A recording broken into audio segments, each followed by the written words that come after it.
8 badass explorers who mysteriously disappeared. Over the years, there have been many bold explorers who set out into the unknown and returned to tell the tale. This list isn't about them, because for every explorer who staged a triumphant homecoming, others were simply swallowed up by the deserts, jungles, or oceans they sought to traverse. 1. Ludwig Leichhardt. When Ludwig Leichhardt arrived in 1842, Australia had been thoroughly explored only along its southern fringes. There were no great river systems, as in North and South America, to lead explorers into the dry, harsh interior. Few men were less prepared than Leichhardt to reconnoiter this wilderness. The dreamy sons of a Prussian farmer, he had studied at the universities of Göttingen and Berlin, aiming to be a doctor. There is no record that he succeeded. In October 1840, he deserted from the army and fled to Sydney. Leichhardt was known for his eccentric ways. He wore a Chinese coolie hat and carried a sword, because he was said to be terrified of firearms. His eyesight was as bad as his sense of direction. Nevertheless, he yearned to be the first to explore the land route from south to north along Australia's Great Dividing Range from Sydney to Port Townsend, a settlement near the continent's northern tip. He assembled a ragtag crew and convinced well-to-do Australians to finance the trek. Ill-equipped, his troop of 8 set off from the fertile region known as the Darling Downs in September 1844. Never straying more than 10 miles from running water, they had not brought enough canteens. The group reached the eastern edge of the Gulf of Carpentaria in June 1845. There, naturalist John Gilbert was killed in an aboriginal attack, and 2 other men were wounded. The surviving band traveled along the edge of the Gulf, and 6 months later stumbled into Port Townsend. They returned by sea to Sydney, where they had been given up for dead. The expedition made Leichhardt the most famous man in Australia. Citizens took up collections for him, and foreign geographical societies bestowed medals. The King of Prussia pardoned him for desertion. All of that stimulated Leichhardt to plan an even more spectacular journey. This time he would start once more from the Darling Downs, head north again for Carpentaria, then strike west all the way across the continent. His route would take him through hostile tribal lands, and across some of the world's most forbidding deserts. Once again, he recruited a group of 8 followers and convinced backers to provide him with supplies. Carrying 2 years' supplies and accompanied by a herd of sheep, goats, and cattle, he set out in December 1846. The hottest time of year. 8 months later, he was back. His party had wandered aimlessly and lost their livestock. According to one account, Leichhardt had given strange commands, telling his followers, for example, to cook game with the entrails left in, which led to bouts of sickness. When his own supplies ran low, he filched from others. Eventually, they gave up in disgust and despair. Despite this fiasco, Leichhardt was able to find backers for another expedition. In April 1848, he set forth with 6 maids, 50 head of cattle, 20 mules, and 7 horses. Somewhere on their journey, the entire party, man and beast, disappeared without a trace. Rumors about Leichhardt's fate continued to crop up for years. It was said that he had been killed by aborigines or drowned in flash floods. There were tales of a wild white man in the bush, living with natives, possibly a survivor of the lost expedition. At least 2 of Leichhardt's camps were discovered, and at various places in the interior, trees were found marked with a mysterious L. In 1880, the Sydney Bulletin coined the term Franklin of Australian exploration, rank Leichhardt's final foray with Sir John Franklin's ill-fated Arctic probe. Leichhardt himself had long since been embedded in official Australian lore. Plaques marked various sites along his first expeditionary trail. In the state of Queensland, where most of his early exploring took place, a mountain range and a river were named after him. In Sydney, a suburb earned the same distinction, and his surname identifies 20 varieties of Australian plants. In 1938, an expedition headed by the president of the Royal Geographic Society of South Australia went to the edge of the Simpson Desert, deep in the center of the country, drawn by rumors that 7 or 8 skeletons were lying there. The party found only an unidentifiable fragment of bone and teeth, and 2 coins, a half-sovereign and a money 3 pence, both minted before the doomed expedition left Sydney. 2. Gaspar and Miguel Corte-Real. The Dighton Rock, found in the riverbed of the Taunton River in current Berkeley, Massachusetts, formerly part of the town of Dighton, has been an interesting controversy since 1912, when Edmund Delabarre, a Brown University professor, wrote that markings on the Dighton Rock suggest that Miguel Corte-Real, a Portuguese sailor, made the inscriptions. Miguel Corte-Real was a son of João Vaz Corte-Real and a brother of explorer Gaspar Corte-Real.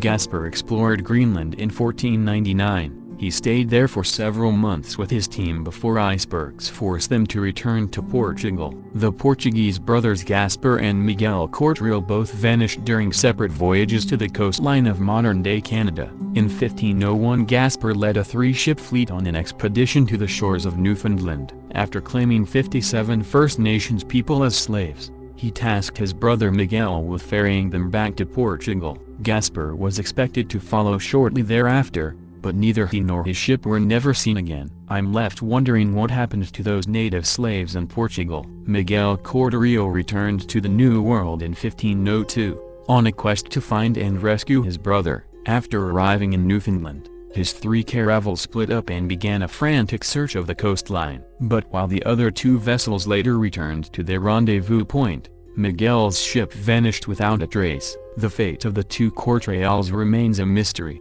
but there is some evidence that Miguel may not have perished immediately after his disappearance. Enter the Dighton Rock and the 1912 discovery by Delabarre. Delabarre stated that the markings were abbreviated Latin, and the message, translated into English, read as follows: I, Miguel Corte-Real, 1511, in this place, by the will of God, I became a chief of the Indians. If genuine, these markings would suggest that Miguel managed to survive in the New World for at least 9 years. Even more amazing, they imply that he eventually joined and perhaps even led a tribe of native people. The Dighton Rock is a 40-ton boulder, originally located in the riverbed of the Taunton River at Berkeley, Massachusetts, formerly part of the town of Dighton. The rock is noted for its petroglyphs, carved designs of ancient and uncertain origin, and the controversy about their creators. In 1963, during construction of a cofferdam, state officials removed the rock from the river for preservation. It was installed in a museum in a nearby park, Dighton Rock State Park. The boulder has the form of a slanted, 6-sided block, approximately 5 feet, 1.5 meters, high, 9.5 feet, 2.9 meters, wide, and 11 feet, 3.4 meters, long. It is gray-brown crystalline sandstone of medium to coarse texture. The surface with the inscriptions has a trapezoidal face and is inclined 70 degrees to the northwest. It was found facing the water of the Bay. In 1680, the English colonist Reverend John Danforth made a drawing of the petroglyphs, which has been preserved in the British Museum. His drawing conflicts with the reports of others and the current markings on the rock. He only drew the top half of the rock, possibly because the lower part was underwater most of the time. You can see the various drawings, and how they change over time, here. In 1690, Reverend Cotton Mather described the rock in his book, The Wonderful Works of God, commemorated, among the other curiosities of New England, one is that of a mighty rock, on the perpendicular side whereof by a river, which at high tide covers part of it, there are very deeply engraved, no man alive knows how or when, about half a score lines, near 10 foot long, and 1.5 foot broad, filled with strange characters, which would suggest as odd thoughts about them that were here before us, as there are odd shapes in that elaborate monument. Although Mather described these as deeply cut, a statement which has been repeated to the present day, early reports suggested that this was not exactly the case. Delabarre wrote, "One thing is certain, that former descriptions of the depth of the incisions cannot be used as evidence for any change. The first who describes them calls them deeply engraved in 1690, but Cotton Mather had never seen the rock, so far as we know, and this statement of his is doubtless on a par with his other statement that the characters are on a mighty rock." Greenwood gives the first reliable description. In 1730, he definitely says that the indentures are not very considerable, and his drawing and his other statements prove that he had as much difficulty in making out the real characters as has ever been experienced since then. Even on the lowest part of the face, which alone does show evident signs of much wear, Mather's draftsmen, and Greenwood, and their next followers, were even successful in making out apparent characters than have been some later observers. Sewell in 1768, and Kendall in 1807, made definite statements to the effect that the greater part of the lines were so much effaced as to make their decipherment impossible, or wholly subject to the fancy. An 1830 drawing is shown below. I have a hard time seeing anything that looks like either Latin letters of any type of numbers as reported 82 years later. 3.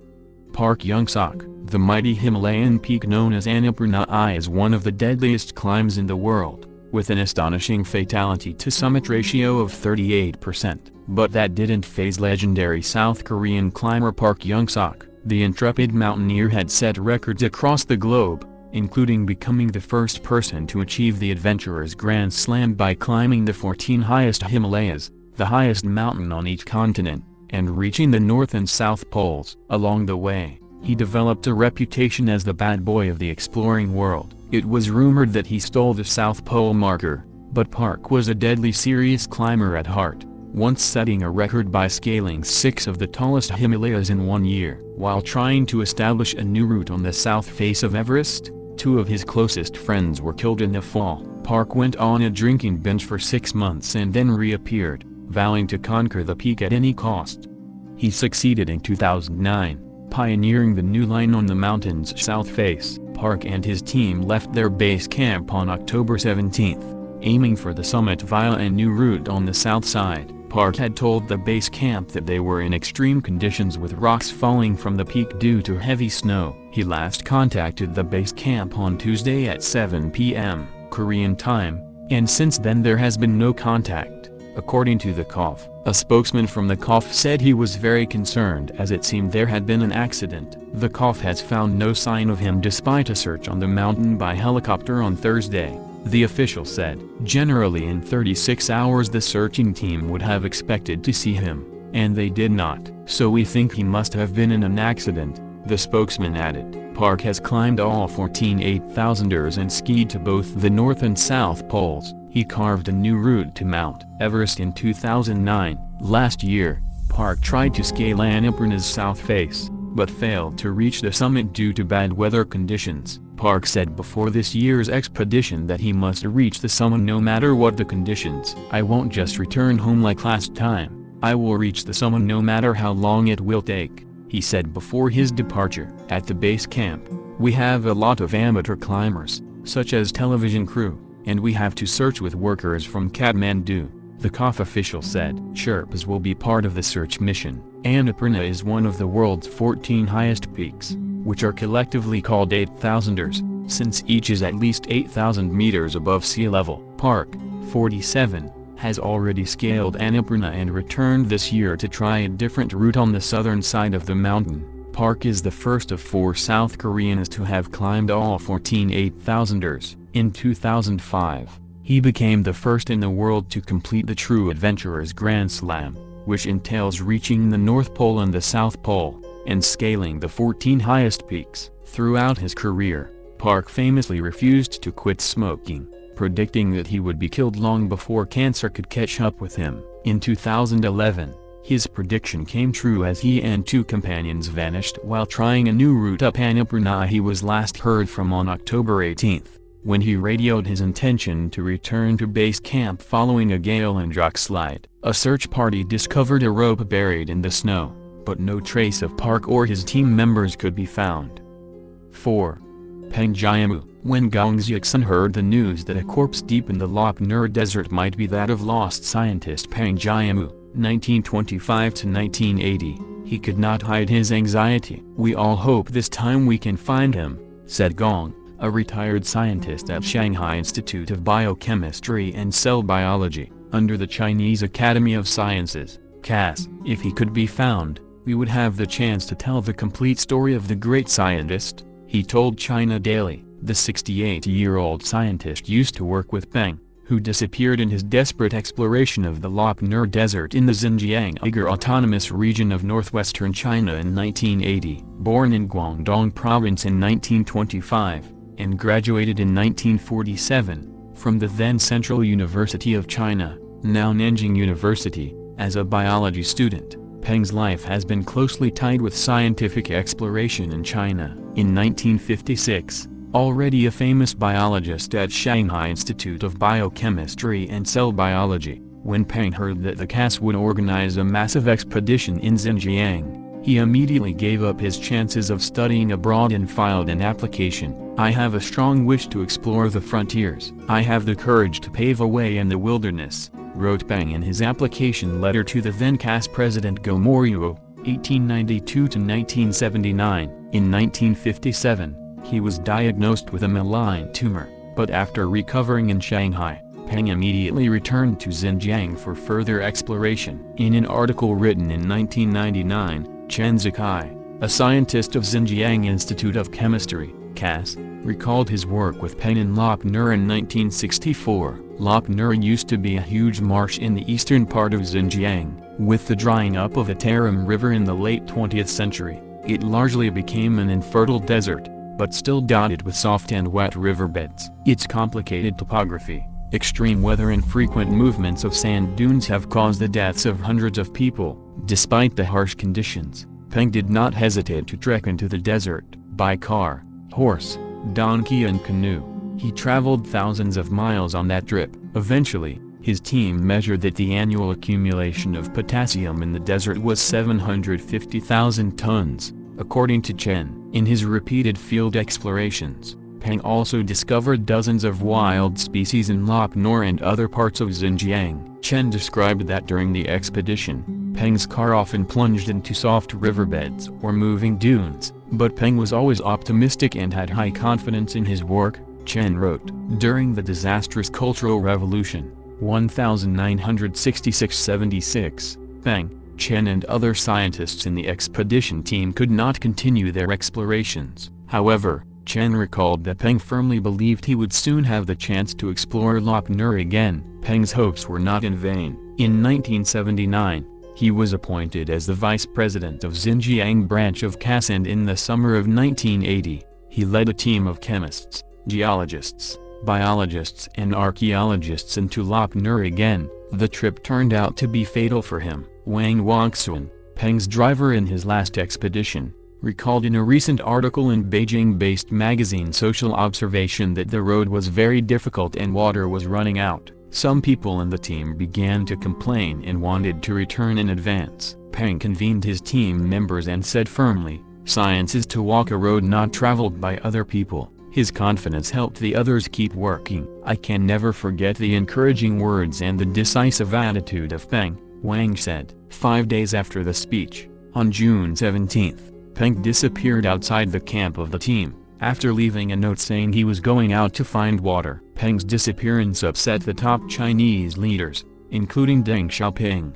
1904–1997, the central government ordered the military to dispatch more than 10 planes and helicopters and hundreds of soldiers to search for him. 6 police officers from Shanghai and provinces of Shandong and Jiangsu were called to search with their police dogs. In his book Travel with Peng Jiamu, Xiag Zuncheng, Peng's associate and former director of Lanzhou-based Institute of Desert, CAS, recalled the search. Peng's colleagues, the military and local governments organized 3 large-scale rescue operations. In November 1980, another search team drove into the area for another attempt. In each hunt, we searched nearly every inch of land around the campsite, Zia said, but nothing was found. Meanwhile, Peng's disappearance made headlines in newspapers nationwide. He was portrayed as a martyr ready to sacrifice himself for science. Zia, who led the search and subsequent scientific desert explorations, summarized 2 possibilities for Peng's fate.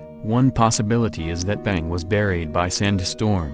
Between June 16 and 17, there was a wind of up to 10 degrees. We found a camel buried, with just the lower part of one leg above the sand, just 3 days after it was lost, wrote Zia. Another possibility is that Peng was buried by loose soil hills. The hills were often used by travelers and explorers as protection against strong winds and sunshine, but the hills were prone to collapse. Zia, now nearly 80 years old, joined a team to explore Lop Nur to identify a corpse suspected to be Peng's body last week. After 1980, the enthusiasm to find Peng remained an official scientific exploration, and gradually grew among grassroots explorers. In late 1990s, a TV series named Searching Peng Jiamu was broadcast across the nation. The latest exploration team, in which Xia participated, was mainly organized by grassroots explorers. It began to prepare last year, after Dong Xiaobao, a scientist from Lanzhou-based Institute of Cold and Arid Regions Environmental and Engineering Research, CAS, located a body during an exploration. Dong reportedly found the corpse in a remote sand pit in the Lop Nur Desert. He kept the body in its original place and recorded its location before returning. While the efforts for finding Peng were escalating, Tian Song, a researcher of the history of science at Beijing Normal University, said the continued public interest in a lost scientist results from the combination of the general psychology of pursuing science and the zeal to explore mystery. Many scientists lose their lives during their work, but most of them are unknown to the public. While Peng became highly famous upon his disappearance, Tian said, Chinese people were deeply touched by Peng, whose image became the symbol of scientific heights, and the interest in Peng has gradually shifted from scientific areas to his continued exploration of unknown domains. Now for many people, Peng touched them not for his scientific achievements, but for his great determination to explore unknown areas, Tian said. To explore 5. Everett Ruess. His name might not rank with Amelia Earhart's and Judge Crater's, but the disappearance of Everett Ruess has been an enduring legend of the Southwest for 75 years. Only 20 at the time of his disappearance, the writer, artist and environmentalist who has been compared to a young John Muir was last seen near Utah's Davis Gulch in 1934. Numerous search parties failed to find him, and authors have speculated widely about his demise. Many believed he drowned in the Colorado River. Modern forensic technology, however, has shown that a weathered skeleton discovered last year by a young Navajo investigating an old family secret is that of Ruess, who was apparently killed by Ute teenagers, Colorado researchers said Thursday. I am pretty well convinced that this has got to be Everett, said author W.L. Bud Ruscho of Salt Lake City, who has written extensively about Ruess. Questions remain about the fate of Ruess' journals, box camera and other belongings, but the discovery caps a story that has been the subject of books, documentaries and abiding speculation. Ruess had roamed the Southwest for 4 years, sending home elegant letters to his family, composing poems, and producing intricate wood carvings. Despite his young age, he was a confidant to Western artists, including Dorothea Lange and Ansel Adams. In his last letter to his family, Ruess wrote, "As to when I shall visit civilization, it will not be soon, I think. I prefer the saddle to the streetcar, the star-sprinkled sky to a roof." His slaying was apparently witnessed by a young Navajo man, Aneth Nez. After a 37-year silence, Nez told his granddaughter, Daisy Johnson, that he had watched from Comb Ridge near the Utah-Arizona state line as 3 Utes killed a young white man. Nez asked her to take him to the site above Chinwash where he had buried the body in a crevice. Memories of the event had been haunting him, and he wanted to retrieve a lock of hair for a healing ceremony. Last year,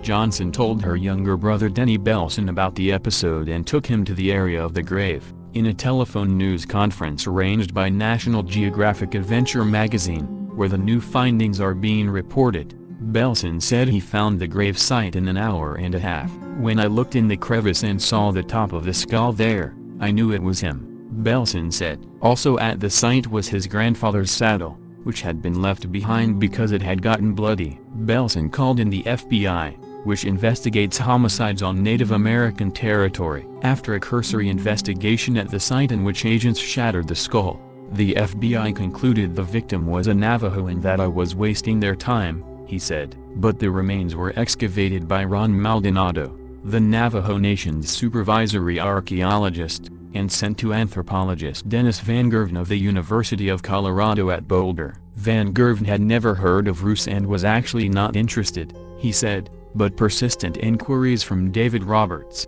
a contributing editor at National Geographic, persuaded him to examine them. He and graduate student Paul Sandberg concluded that the bones belonged to a white victim, aged 20 to 22, who stood about 5'8". After reconstructing the skull and photographing it, They superimposed the image on pictures of Ruess taken by Lang and found them to be a perfect match, particularly the teeth. Everybody's teeth are unique in size, shape and spacing, Sandberg said. Nothing excluded Ruess. The team then called in molecular biologist Kenneth Crowder, also of the University of Colorado, who extracted DNA from a femur and compared it to DNA from 4 of Ruess' living nieces and nephews, examining about 600,000 sites across the entire genome. He found matches at about a quarter of the locations, the proportion expected for nieces and nephews. As a control, he ran the DNA against samples from 50 people chosen at random and found less than a 1% match. The evidence is irrefutable that the bones are from a close relative of the 4, Crowder said. Combined with the facial reconstruction, that makes this an irrefutable case. But some mysteries linger. Ruess' 2 burrows were found 60 miles from the grave, and he had told his family he was heading southwest from Escalante, Utah, yet was found due east of there. There are questions we will never know the answers to, Ruscio said. 6.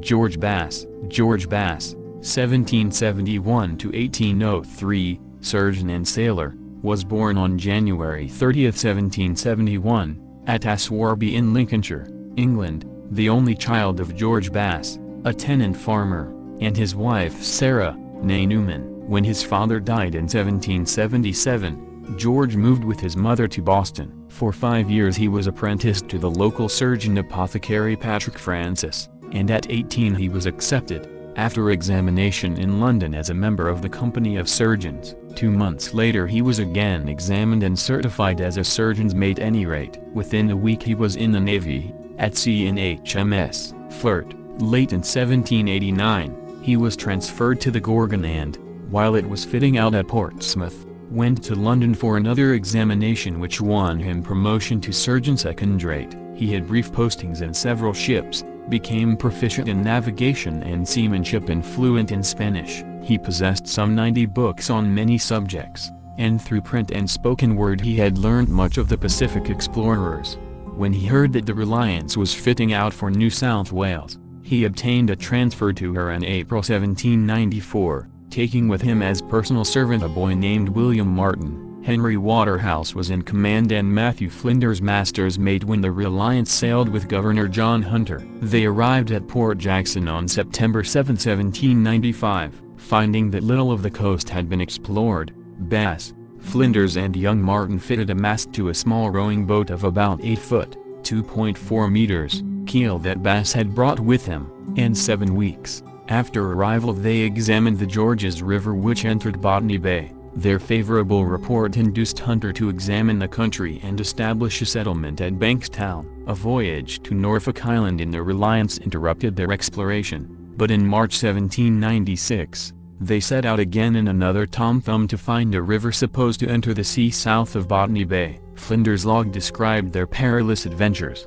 the aboriginals who guided them to Lake Illawarra, the islands named after Martin who bailed for dear life in a storm, and the providential shelter found at Wadamola, whence they discovered and explored Port Hacking. Bass also made land excursions, and searched for natural history specimens. On one trip to the Cowpastures he found the cattle brought out in the First Fleet, and discovered good land near Prospect Hill. On another he attempted to cross the Blue Mountains, tackling the precipices with scaling irons and ropes, until after 14 days his party was driven back by thirst, hunger and fatigue. In September 1796, the Reliance and Supply were sent by way of Norfolk Island and Cape Horn to South Africa to buy livestock for the government. At Cape Town some officers also bought stock for themselves, Bass buying a cow and 19 sheep. Like Noah's Ark, the Reliance returned to Port Jackson on June 26, 1797. There Bass heard a report that coal had been found on the coast south of Sydney by survivors of the wrecked Sydney Cove. He promptly offered to search for it and, with 2 of the survivors, he left Port Jackson on August 5, 1797, in Governor Hunter's whaleboat. He was back in 8 days with specimens of the coal, and a report of its abundance around Coal Cliff. The wreck of the Sydney Cove on Preservation Island also revived discussion on the possibility of a strait between New South Wales and Van Diemen's Land, a subject dear to Bass's heart. He was granted permission to explore the southern coast and given a well-fitted whaleboat, 28 feet 7 inches long, 8.7 meters, built in Sydney of native Bangsa timber. In this open boat with 6 volunteers, and 6 weeks' provisions, he left Port Jackson on December 3, 1797. In the next 11 weeks, despite boisterous weather, he traveled some 1,200 miles, 1,931 kilometers, found the Shoalhaven River, Twofold Bay, Wilson's Promontory and Western Port, and deduced from the great swell in the direction of the tides that a strait separated the mainland from Van Diemen's Land. On October 7, 1798, he set out again to make sure. In the Norfolk, a 25-ton sloop built at Norfolk Island, he sailed with Flinders and 12 weeks' provisions, under orders to pass through the strait and return by the south of Van Diemen's Land. His Journal of the Voyage, quoted in David Collins, an account of the English colony in New South Wales, abounds in observations on aboriginals, plants, birds and animals, and on the geographical and geological features of the islands that were visited. On 1 November they found the Tamar estuary and 3 weeks later rounded Northwest Cape to breast the westerly swell of the southern Indian Ocean. They also examined the Derwent estuary, and on Christmas Day Bass climbed Mount Wellington. They returned to Port Jackson on January 12, 1799. In April Bass was elected a member of the Linnean Society, London, and his scientific works on the anatomy of the wombat, the feeding habits of the swan, and the nesting behavior of the white-capped albatross were published. By this time Bass was tiring of poor pay, small prospects and comparative inactivity as a surgeon. He was impressed by the fortunes awaiting trading ship owners in the South Pacific, and particularly by Charles Bishop, whose venturesome projects had brought him to Port Jackson in the Nautilus with a cargo of seal skins and oil which he proposed to sell in China, rather than wait for the Reliance to return to England, and described in the ship's muster book as medically unfit. Bass decided to sail with Bishop in May 1799. In July they found the little-known group of Bass Islands, some of which he charted and named, his work being noted in the charts dedicated to him in 1802, by Alexander Dalrymple. At Macau Bishop sold his cargo and the Nautilus at good profit, and they sailed for Bombay. On the way Bass charted the port of Rio on Bintang Island and the Straits of Singapore. This chart, the first of any accuracy, was published in London in 1805. He reached England in the Woodford at the end of July 1800. There he was given 12 months' leave by the medical board and became free to work with Bishop in organizing a commercial venture. They soon raised £10,000, bought the Venus and began loading her with goods expected to sell well in New South Wales. Bass also fell in love with Elizabeth, the eldest sister of his former captain, Henry Waterhouse, and on October 8, 1800, they were married at St. James's Church, Piccadilly. For the next 10 weeks they were constantly together, and she went with him in the Venus to Portsmouth. They parted sadly when the Venus sailed on January 9, 1801. Unfortunately other speculators were ahead of them. Bishop and Bass arrived at Port Jackson to find the market glutted and their goods unsaleable. Hoping to clear their debts, Bass contracted with Governor Philip Gidley King to make a voyage to the South Sea Islands for pork for the government. The London cargo was left in Sydney and they sailed for New Zealand. After leaving Dusky Bay, they discovered near Cape West some large sounds which they named the Inlets of Venus, and further north an island which they named after Bishop's friend, Lord Bolton. At Matavai Bay, Otaheite, Bishop went ashore to set up a trading post, while Bass took the brig to buy pork and salt from the Sandwich, Hawaiian, Islands. They returned to Port Jackson with a profitable cargo that brought some £3,000, part of it being sold to Captain Nicholas Bawden for his French expedition. With creditors still to be satisfied and his crew to be paid, Bass prepared for a whaling and sealing voyage to New Zealand. But Bishop had fallen ill and an opportunity arose to run a cargo to South America, perhaps some of his unsold London goods. Although Bass knew the danger of infringing in trade restricted to Spanish merchants, he was attracted by the handsome profits that might unite him with his wife. He sailed into the Pacific on February 5, 1803, in command of the Venus. After that time nothing authentic was heard of him, every rumor being exploded by patient research. His wife waited in vain. She received a pension from the Admiralty from October 18, 1805, and died on June 23, 1824. His mother lived to 92 and died in 1828 at Lincoln. His name lives on in the seas that he explored, and his meticulous care had lasting effects on the work of Matthew Flinders. 7. Henry Hudson. It has been 400 years since English explorer Henry Hudson mapped the northeast coast of North America, leaving a wake of rivers and towns named in his honor. Yet what happened to the famed explorer remains a mystery. Hudson was never heard from again. After a mutiny by his crew during a later voyage through northern Canada, that he died in the area in 1611 is a certainty, and he may have even been killed in cold blood. According to new research, the anger among Hudson's crew over his decision to continue exploring after the harsh winter could have easily fueled a murderous mutiny, suggests Peter Mancall, a professor of history at the University of Southern California. The full story of Hudson's saga reveals one of the darker chapters of the European Age of Discovery, said Mancall, who explores the 1610 voyage in his new book Fatal Journey, The Final Expedition of Henry Hudson. Basic Books, 2009. Before the fatal voyage that took his life, Henry Hudson found great success as a navigator the way many men did during the Age of Exploration. By accident, hired by the Dutch East India Company to find a new passage to spice-rich Asia by way of the Arctic Ocean, Hudson was ultimately forced by impassable ice to seek another route south, sailing into what would eventually be named the Hudson River in 1609. He did not find the Northwest Passage he was looking for, but did manage to stake the first loose claim to the territory, including the island of Manhattan, on behalf of the Netherlands. The value of the land he'd claimed for a foreign power wasn't lost on the rulers of his home country. Upon his return, England's Royal Council forbid Hudson from ever sailing under another flag, and he was sent back to the New World in 1610 aboard the English ship Discovery. Hudson's objective was, once again, to find a northern passage to the Orient, but he would never return from that trip. The Discovery docked back in London in 1611, without having reached Asia, without the captain aboard and with just 8 crew, all of whom were now subject to death by hanging for the murder. Some facts about the 1610 to 1611 voyage of the Discovery are certain. Discovery plied the Canadian Bay that also took Hudson's name in the summer of 1610. The captain believing that he'd possibly found the elusive northern passage to the Pacific. The ship was forced to ground itself for the winter, however, with Hudson ordering a return to the route the next spring, despite his crew's wish to return to England. When the ship took to the water again for its return trip in June 1611, Hudson was not aboard. On trial for Hudson's murder later that year, the remaining crew admitted to cutting the captain and a group of individuals still loyal to him loose on a small lifeboat.